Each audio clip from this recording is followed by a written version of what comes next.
If you thought Blood of My Blood had already shown its hand in the first 2 episodes, think again. Episode 3's trailer doesn't just raise the stakes, it blows the doors off everything we thought we understood about the Fraser family's past, present, and future. This isn't just drama, it's a pressure cooker about to explode. And when it does, the shockwaves will rip through every connection we've been following. By the time we get to that final voice at the end of the trailer, you'll realize this episode isn't just moving the story forward, it's about to rewrite it. We open on a scene that feels almost too peaceful to be trusted.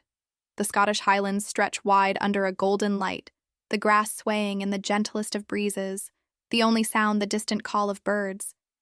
It looks like a painting, serene, still, almost timeless. But beneath that beauty is a tension you can't quite name. And then, tucked inside this tranquil frame, Lallybroch appears, its stone walls weathered, a wisp of smoke curling from the chimney, windows glowing faintly from firelight. It's more than a home. It's a bastion. But the stillness surrounding it feels like glass, ready to shatter. That quiet breaks when we see young Jamie Fraser on the dirt track outside. His posture is proud, but his fists are tight. From the distance, riders approach, their silhouettes swelling with each thudding hoofbeat. There's no greeting, no warmth, just the locked gaze of a young man who senses danger before it even reaches him. Whoever's coming, they aren't here for pleasantries. The camera cuts to Lord John Grey in a dimly lit room, and the shift in tone is palpable. Candlelight paints his face in flickers, sharpening the tension in his features. He glances down, avoiding the eyes of whoever stands across from him, and the faint tightening at the corner of his mouth betrays emotions he rarely lets slip. A moment later, he's holding a letter, his hand hovering over it like the paper carries a weight far heavier than its size. Another shot frames him perfectly in a doorway. Darkness at his back, uncertain light ahead. It's a living metaphor, a man caught between 2 paths, neither of them safe.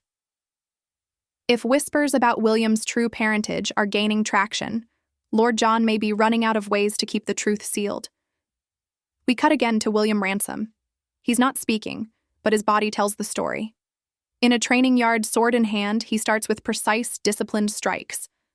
Then the rhythm changes, his pace quickens, each swing sharper, edged with something almost feral. This isn't just exercise, it's the release of something burning inside him.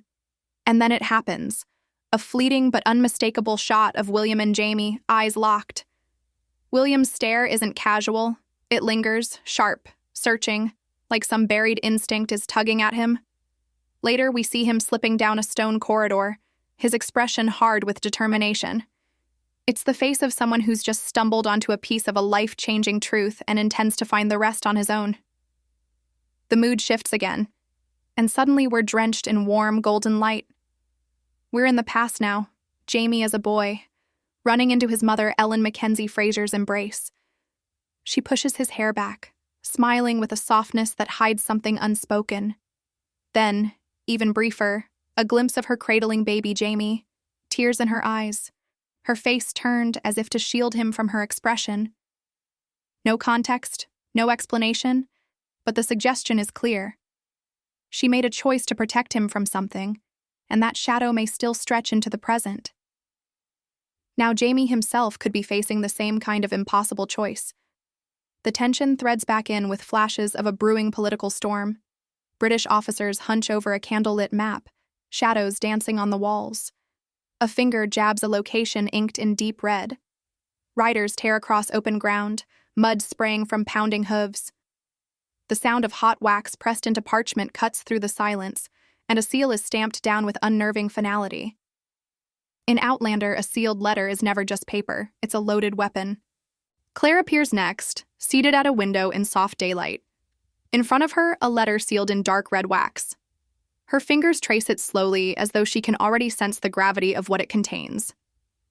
When she breaks the seal and begins to read, her expression shifts. Curiosity first, then concern, and finally alarm. The trailer gives no details, but whatever's in that letter is urgent enough to change her course instantly. A warning, a code, a desperate call for help. We're left guessing, but one thing's certain. Claire now holds knowledge that could tip the balance for everyone she loves. and then the moment that ties the whole trailer into a knot you can't look away from. Jamie stands alone in the woods, motionless, eyes fixed on something unseen. The silence around him feels heavy, almost unnatural. His breath is uneven, bracing for what's coming. Then, from somewhere out of frame, a voice says, "You deserve to know the truth." The screen goes black. No answer, only questions, and every one of them is dangerous. Is this Lord John finally ready to tell William who his father really is? Claire revealing something about Jamie's past he's never known? Or a deeper secret, one that reaches back to Ellen Mackenzie Fraser and a history we've barely begun to uncover? This trailer isn't just teasing an episode, it's issuing a warning. Every glance, every hesitation, every wax seal is a fuse waiting to be lit. And when it finally ignites, it won't just shift the Fraser family's future, it will burn away everything they thought they knew about their past. Episode 3 doesn't promise safety, it promises reckoning.